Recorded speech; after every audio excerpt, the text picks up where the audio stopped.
Shalom, bien-aimés dans le Seigneur, que la grâce de Dieu soit avec vous. Nous sommes bénis de nous retrouver dans le cadre de sa parole. Alléluia. Nous rendons gloire à Dieu qui rend les temps et les circonstances possibles, qui nous permet de partager avec vous ce message et qui vous permet aussi de le suivre en ligne au travers des différentes plateformes qui sont à notre disposition, YouTube, Facebook, etc.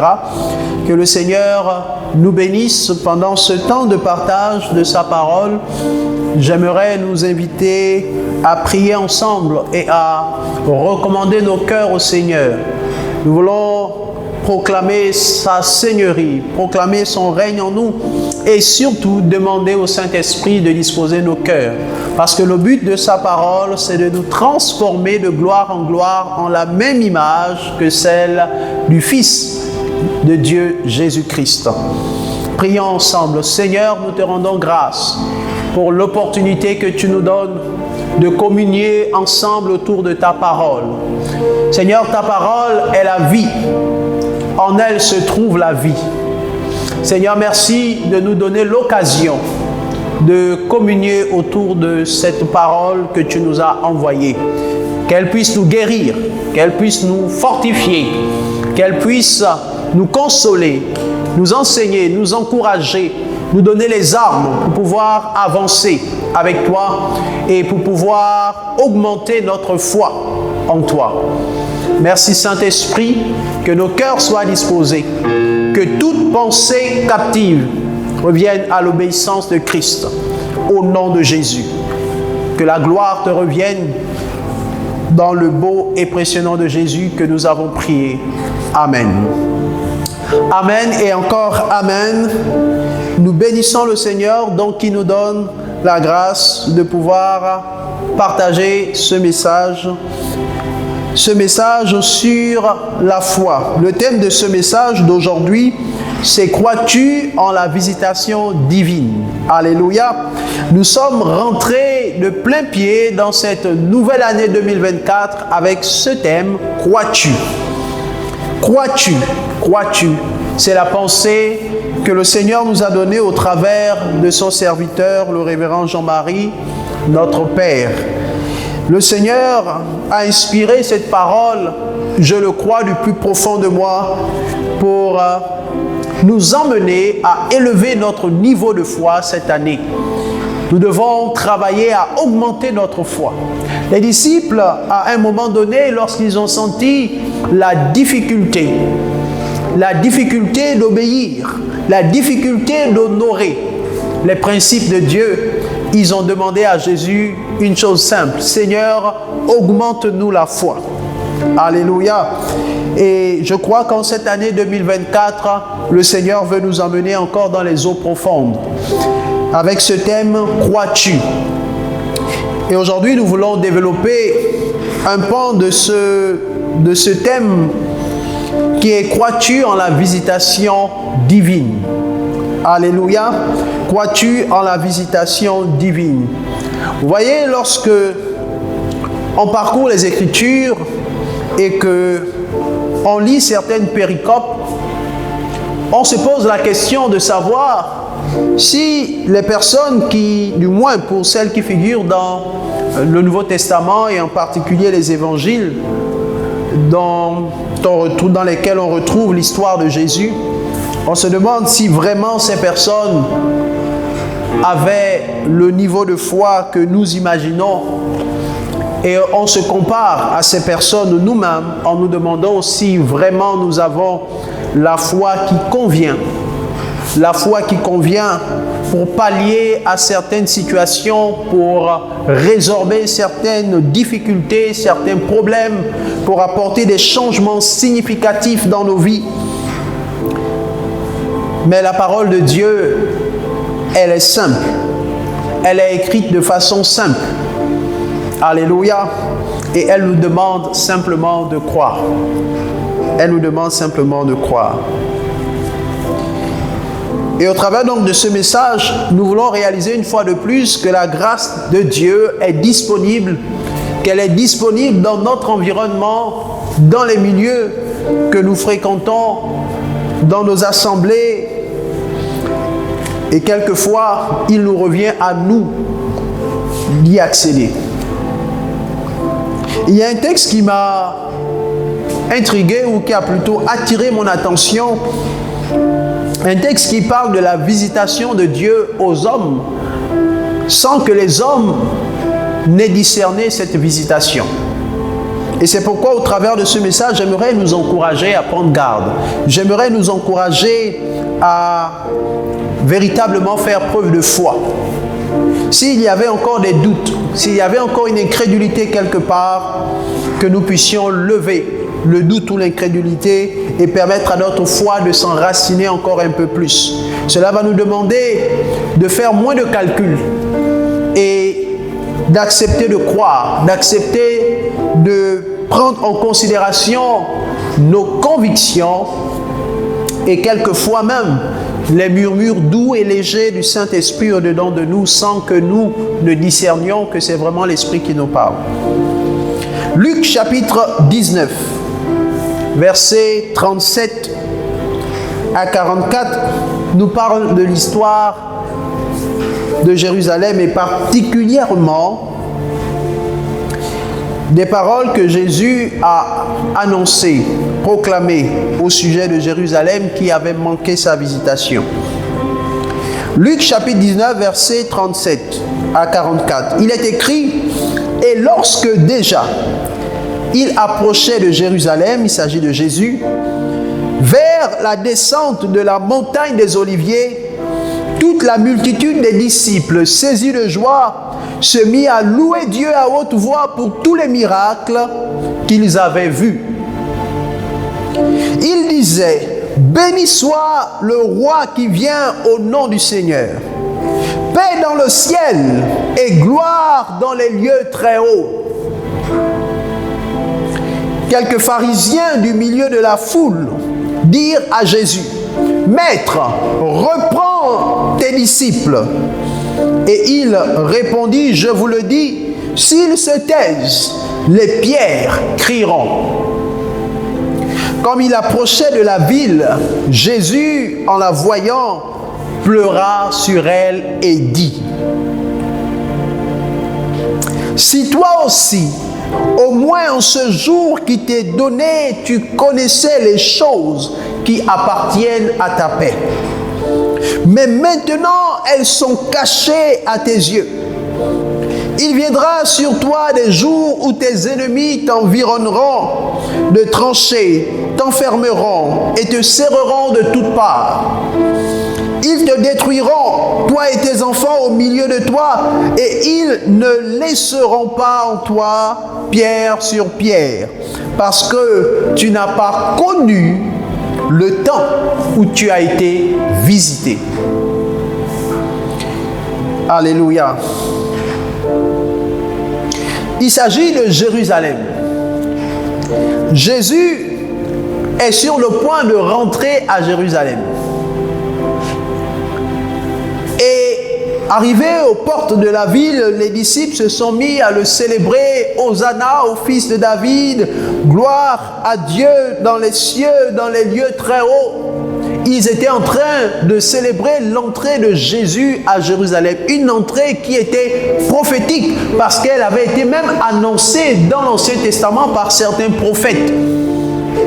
Qu'il entrera dans la ville. Et voici que Jésus rentre dans la ville de Jérusalem avec des cris de joie, de célébration. Et ses disciples sont en train de proclamer, de crier Hosanna au fils de David, gloire à Dieu dans les lieux élevés, etc. Et voici que les incrédules, les pharisiens, ceux qui estimaient connaître Dieu, ceux qui estimaient être proches de Dieu parce qu'ils appliquaient la loi, ceux qui estimaient avoir une relation avec Dieu et une relation meilleure que les autres, que les publicains, etc. Ceux qui estimaient qu'ils étaient saints, ils n'étaient pas pécheurs. Ceux qui estimaient qu'ils avaient la loi de Dieu.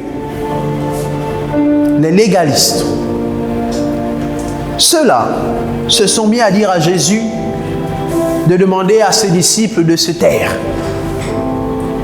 Parce que eux, ils n'avaient pas cru. Eux, ils n'avaient pas la même foi que les disciples. Eux, ils n'étaient pas convaincus que Jésus était le Messie. Et ils étaient nombreux à avoir ensuite participé à sa crucifixion. Jésus, écoutant cela, répondit que « Mais s'ils se taisent, les pierres crieront. » Mais ce n'est pas suffisant, je vais vous annoncer autre chose. Des malheurs qui vont arriver sur Jérusalem. Et là, Jésus était en train de prophétiser ce qui allait se passer plus tard, en l'an 70, lorsque les Romains sont venus à Jérusalem en 70, ils ont assiégé la ville et ils ont brûlé la ville, ils ont détruit le temple, et c'est pourquoi il a dit qu'il ne restera pas pierre sur pierre. Ils ont détruit, ils ont environné, ils ont commis des massacres. Parce qu'il y avait eu une rébellion juive qui s'était organisée par les zélotes contre l'autorité romaine. Et Jésus avait prophétisé cela. Et il leur a dit que voici, si toi, Jérusalem, et quand il dit Jérusalem, il fait allusion aux habitants de Jérusalem. Il fait allusion aux autorités de Jérusalem. C'est un peu ce qu'on appelait dans les figures de style la métonymie. Et donc, il parle de Jérusalem, la ville, mais en réalité, il parle des habitants. Il parle de ceux-là qui sont restés incrédules, notamment l'autorité juive, composée de l'ensemble du Sanhédrin, etc. Et aussi la population qui a cru au message des pharisiens et pas au message de foi que Jésus était venu annoncer. Et Jésus dit que si tu savais les choses qui étaient rattachées à ta peine, mais malheureusement tu ne le sais pas. Et parce que tu n'as pas connu le temps où tu as été visité, parce que tu n'as pas discerné la visitation de Dieu dans ta vie, voici ce qui arrivera. Voici les conséquences, voici les malheurs. Comme quoi, ne pas discerner l'œuvre de Dieu dans nos vies peut nous emmener des situations compliquées. Et c'est ce que Jésus fait comprendre à Jérusalem, à son autorité ecclésiastique et à sa population, que si vous n'avez pas discerné, parce que vous n'avez pas discerné le moment où vous avez été visité divinement, les conséquences seront désastreuses. Parce que s'ils avaient pris en compte l'arrivée de Jésus, s'ils avaient discerné, s'ils avaient connu que cet homme qui est rentré et qui vient en ce moment à Jérusalem est vraiment le Fils de Dieu, s'ils ne l'avaient pas crucifié, ils n'auraient jamais organisé une rébellion contre les Romains et les Romains ne seraient pas venus détruire la ville. Donc c'est parce qu'ils n'ont pas cru et ils se sont dit qu'ils allaient se libérer eux-mêmes de l'autorité romaine qu'ils sont arrivés à ces conséquences désastreuses. Alléluia. Ceci pour nous emmener à comprendre que le Seigneur nous appelle à croire. À croire. Le moyen le plus simple de ne pas manquer la visitation divine, l'élément basique pour ne pas manquer la visitation divine, c'est d'abord de croire. Si nous ne croyons pas, nous ne pourrons pas arriver au stade de discerner la visitation divine. Si nous ne croyons pas que Dieu est capable de nous visiter, nous ne pouvons pas discerner la visitation divine. Si nous ne nous attendons pas non plus à ce que Dieu nous visite à un moment ou à un autre, nous ne pourrons pas discerner le moment où nous avons été visités divinement. Alléluia. Oui, nous ne pourrons pas discerner parce que il y a une attitude qui correspond à notre foi, au fait de croire ou de ne pas croire, nous adoptons une attitude différente en fonction de ce que nous croyons ou de ce que nous ne croyons pas, en fonction de nos attentes. Alléluia. Je prends un exemple concret, simple. Nous sommes aujourd'hui dans une situation où pratiquement toute la population au niveau du Gabon se réjouit du fait qu'il y ait une nouvelle classe politique en quelque sorte, il y a une nouvelle autorité, il y a un nouveau président, même si c'est le président de la transition, mais bref, il y a une nouvelle figure au sommet de l'État. Si aujourd'hui on venait vous annoncer que cette nouvelle figure qui est au sommet de l'État vous rendra visite cette année 2024, mais on ne vous dit pas quand, parce qu'on ne peut pas savoir. Il a un calendrier tellement chargé que c'est au moment où il va trouver un petit espace, au moment où il va trouver un petit temps dans son agenda, qu'il pourra se lever comme ça du jour au lendemain et venir vous rendre visite. Alors on vous annonce une telle nouvelle. On vous dit que la première autorité, la figure qui en ce moment circule partout dans les réseaux sociaux, on vous dit que cet homme viendra vous rendre visite cette année 2024. Mais on ne sait pas à quelle heure ni quel jour. Ça peut être demain, comme ça peut être dans un mois, comme ça peut être dans 2 mois, comme ça peut être dans 3 mois, comme ça peut être dans 12 mois. Et on sait seulement que ce sera cette année 2024. Quelle sera votre attitude face à une telle nouvelle? Il viendra chez vous. Il viendra s'asseoir à votre table, discuter avec vous dans votre maison, manger avec vous et manger ce que vous lui proposerez de manger. Il viendra en quelque sorte communier avec vous parce que vous êtes une personne spéciale. Alléluia. Alors imaginez-vous dans ce contexte-là où on vous donne une telle nouvelle, quelle sera votre attitude? Tout au long de l'année, comment allez-vous vous comporter? Qu'allez-vous faire? Oh, je suis convaincu que dès le lendemain, vous allez commencer à regarder dans votre maison ce qu'il y a à améliorer. Vous allez commencer à checker vos chaises. Est-ce qu'ils sont encore en bon état? Vous allez commencer à checker les couleurs de la maison. Ah, est-ce que les taches qu'il y a sur le mur là, est-ce qu'il n'est pas mieux que j'enlève déjà? Parce qu'on ne sait jamais, il peut arriver à n'importe quel moment. Est-ce que ce ne serait pas ça votre attitude? Vous allez dormir avec la pensée que demain, il peut arriver chez vous. Parfois, vous allez même avoir le stress, l'insomnie, de savoir que vous allez recevoir une telle personne, une telle autorité.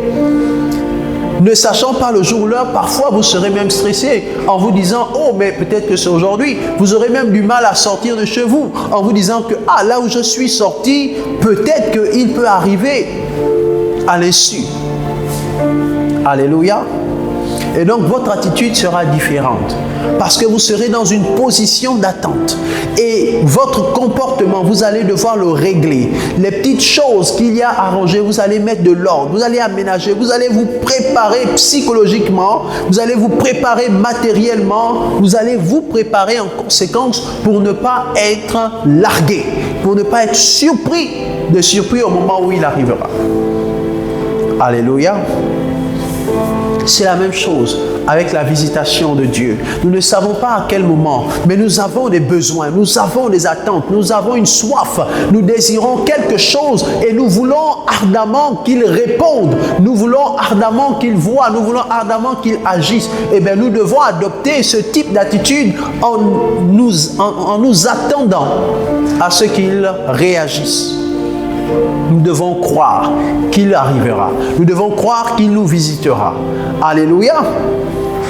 Nous ne devons pas juste croire avec l'intellect et pas avec le cœur. Non, nous devons ressentir, nous devons appréhender cette visite. Nous devons nous sentir concernés du plus profond de nous. Alléluia. J'ai discuté avec quelqu'un un jour qui m'a dit, je crois en Dieu, mais je ne suis pas sûr qu'il me parle ou qu'il peut me parler. Alléluia. La visitation de Dieu peut être aussi une révélation de Dieu vis-à-vis de toi. Alléluia. Ça peut être une visitation au travers d'une vision, au travers d'une personne, au travers de n'importe quel moyen. Il peut te visiter. Alléluia. Et c'est la raison pour laquelle il faut croire. Jésus a pleuré sur Jérusalem parce qu'ils n'ont pas cru. Ils n'ont pas cru. Et les conséquences ont été malheureusement désastreuses. Donc, ne pas discerner le moment de sa visitation, c'était le premier point important à retenir. Ne pas discerner le moment de sa visitation. C'est en quelque sorte manquer. C'est manquer une grâce. C'est manquer une faveur. C'est manquer une bénédiction. Parce que Dieu ne peut pas visiter sans qu'il n'y ait un retour positif. Alléluia. La deuxième chose importante, c'est de ne pas se lasser de croire. Il faut croire, mais il faut aussi ne pas se lasser. Peut-être que ces dernières années ont été particulièrement difficiles. Ça a peut-être été la sécheresse. Peut-être tu n'as pas vu de visitation. Et puis tu te dis à l'intérieur de toi, à quoi bon espérer? Est-ce que ça vaut vraiment la peine? Au point où tu arrives à un niveau où tu n'y crois plus. Au travers de cette parole, je viens te dire que le Seigneur veut que tu continues à croire. Ne te lasse pas de croire. Alléluia. Ne te lasse pas de croire parce qu'il y a une saison en toutes choses. Et si c'est la saison, cette année 2024, eh bien ça arrivera.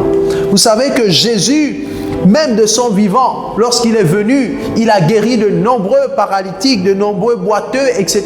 Mais il n'a pas guéri tout le monde. Il n'a pas soulagé tout le monde.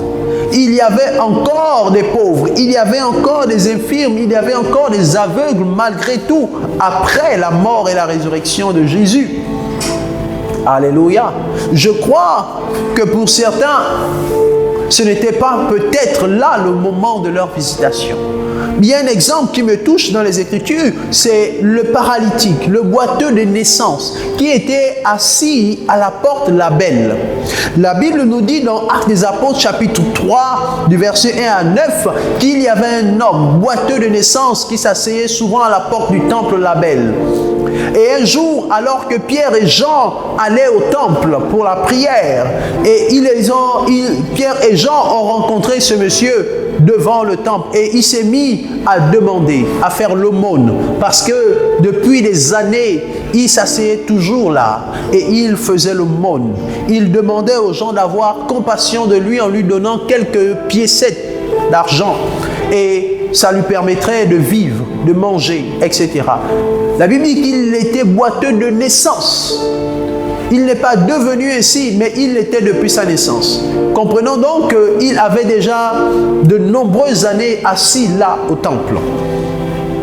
Et Pierre et Jean sont arrivés, et lorsqu'il a demandé à Pierre et Jean, la Bible déclare que Pierre l'a fixé du regard.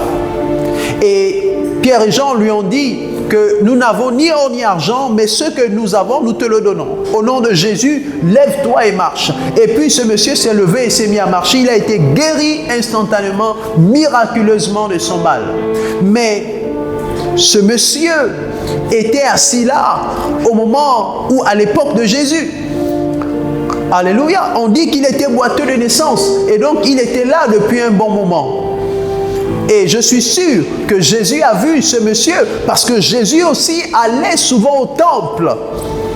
Jésus allait souvent au temple et l'entrée était la même. Ce monsieur était assis faisant son aumône, mais Jésus rentrait certainement dans le temple sans faire cas de lui. Alléluia. Mais voici que le moment de la visitation arrive, non pas avec Jésus, mais avec Pierre et Jean. Et Pierre et Jean se sont laissés utiliser par Dieu pour guérir ce monsieur. Ce monsieur avait certainement espéré et avait perdu l'espoir de marcher un jour. Et il se contentait de faire son aumône. Et voici que la visitation de Dieu l'a surpris. Pierre et Jean se sont laissés utiliser par Dieu pour bénir ce monsieur. Donc c'est pour dire que le moment de la visitation n'est pas toujours comme toi tu peux l'imaginer, mais Dieu te visitera. Alléluia. Nous devons ne pas nous lasser de croire. Au contraire, cette année, on doit élever notre niveau de foi. On doit augmenter notre niveau de foi et continuer à croire. Troisième et dernier point, ne pas se lasser de semer. Ne pas se lasser de croire, c'était le deuxième. Et le troisième, c'est ne pas se lasser de semer. Galates 6, 9 nous dit ceci: ne nous lassons pas de faire le bien, car nous moissonnerons au temps convenable si nous ne nous relâchons pas. Et il y a un autre texte que j'associe souvent à ce texte de Galates, c'est celui de Ecclésiaste 11. Versets 1 à 6. Jette ton pain sur la face des eaux, car avec le temps tu le retrouveras. Donne-en une part à 7, et même à 8, car tu ne sais pas quel malheur peut arriver sur la terre.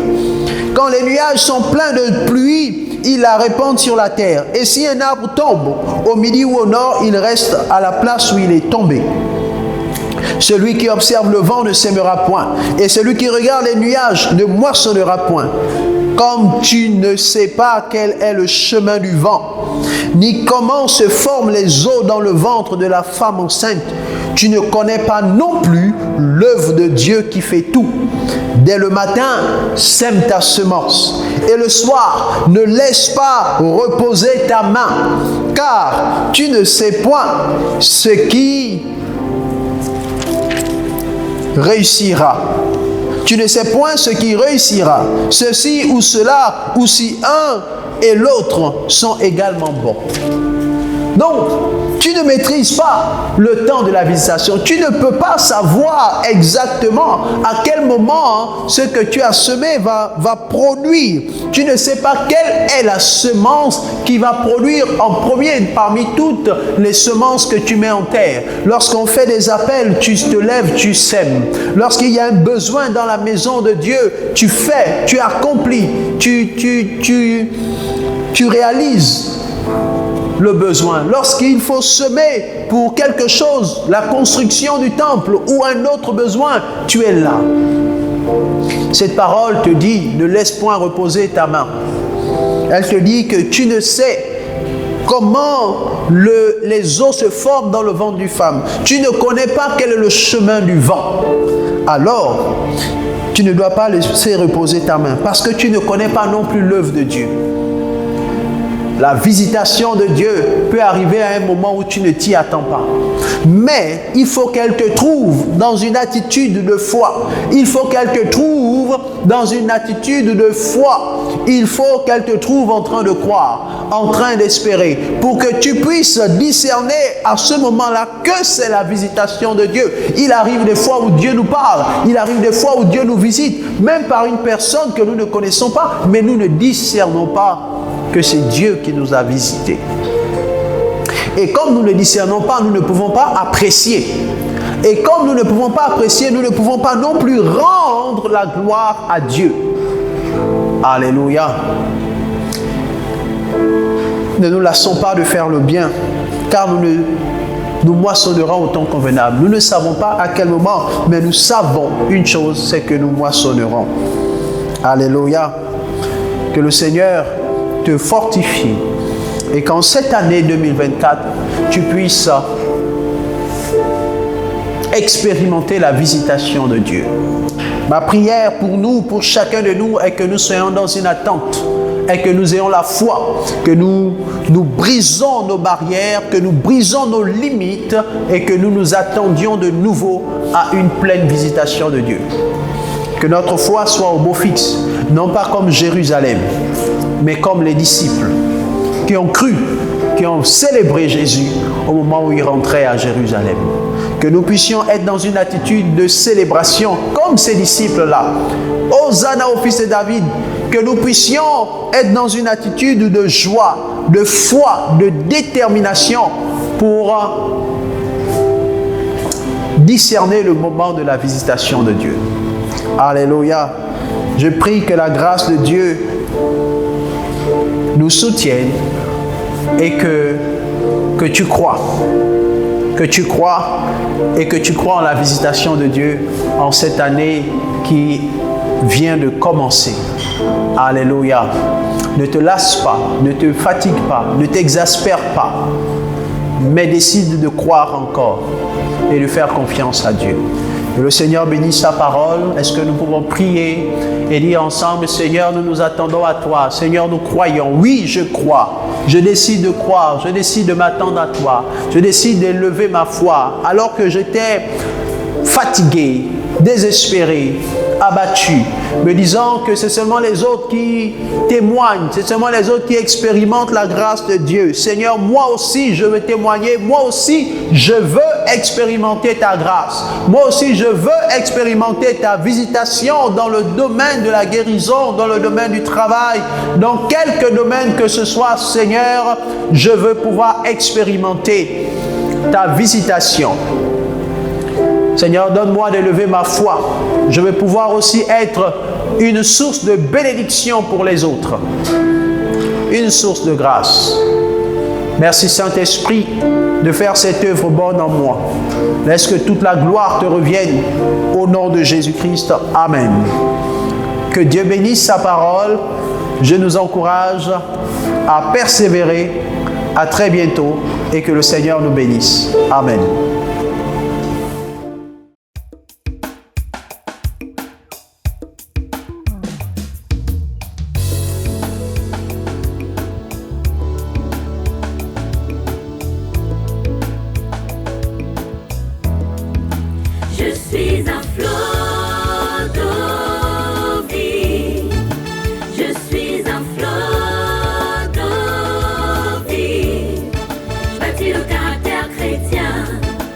Le caractère